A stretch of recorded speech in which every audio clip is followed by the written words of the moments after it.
History will be made in just a few hours when Donald Trump is inaugurated once again, this time as the 47th president of the United States. We're taking a live look at the Capitol Rotunda, where he will be sworn in for a second term. Joining us now to discuss the incoming administration is New Jersey Congressman Josh Gottheimer. Good to see you, Congressman. Morning. Good to see you, Mary. Let's get into the issues that affect New Jersey residents and could be impacted by the new administration. You recently introduced legislation to stop New York's congestion pricing, which President Trump has said he opposes. Do you think he can kill congestion pricing altogether? Well, I hope so, right? I mean, the new incoming administration has made it clear, and President-elect Trump has made it clear that he shares our deep concern about whacking Jersey families with this congestion tax and New York families who are already struggling with this. I'm hearing from so many of my constituents about this new congestion tax that they're dealing with. So I'm hoping the new administration steps in. Another big topic is SALT and the cap deductions.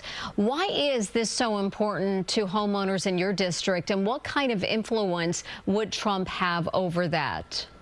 So this is about affordability and lower taxes. And as you know, Mary, in 2017, the red states stuck it to us by capping what we could deduct, and all of people in the tri-state area could deduct from their taxes after they pay their property and income tax before they pay their federal taxes. And it meant that taxes went up for our families here. So now there's a chance, because the tax bill is coming up in 2025, to get SALT back. In fact, I'm handing SALT shakers out to my colleagues today to remind them how important it is that we bring SALT back, that we lower taxes for our families and hardworking folks who need a break, right? And this is a middle-class issue for people in our area, and it's time we bring it back. And the administration has said, the incoming administration has said, they want to bring it back. Now the question is how much, and we're going to be fighting very hard for that. What number are you hoping for? I want the whole thing back. In fact, I introduced legislation last week with a group of my colleagues, bipartisan legislation, to bring the full deduction back so people could get lower taxes, fully deduct their property and state income taxes. That'll give a really much needed tax break for people who, we got to do everything to make life more affordable for folks. That's what I'm focused on. Anything we could do to make life more affordable. And this would be key for hardworking middle class families in Jersey, New York, and the tri-state area. Congressman, I wanted to ask you about this. Yesterday, the first Israeli hostages were released. This comes after a ceasefire deal was struck last week. What is your opinion on the agreement and the release of more hostages, including one of your own constituents?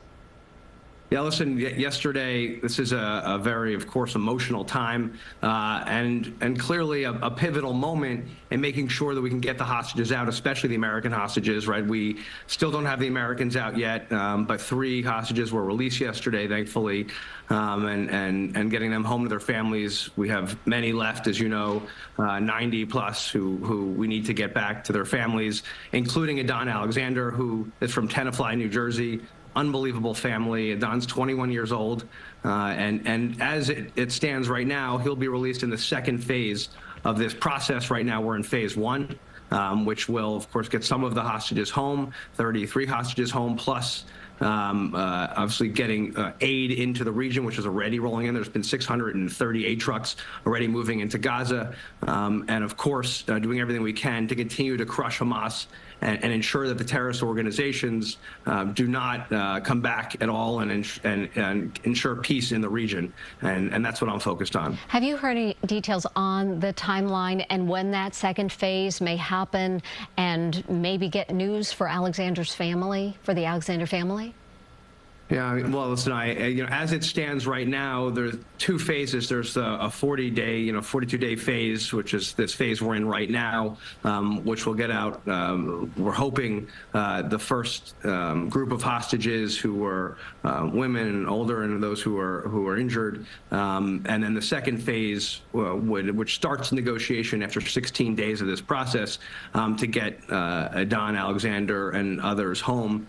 That's what I'm focused on. Listen, we have to keep our eye on this literally until every hostage is home, and especially the Americans. And let's not forget, these are enemies of the United States of America, right? Hamas, Hezbollah, Palestinian Islamic Jihad, Iran, they seek to do us harm. They seek to undermine our democracy and our freedom. And that's what their focus is. Death to the USA. They want to make sure that they crush America. We will not let them. And we will continue to do everything we can, not only to get Americans home and all the hostages home, but to stand up to terror in all forms in the region.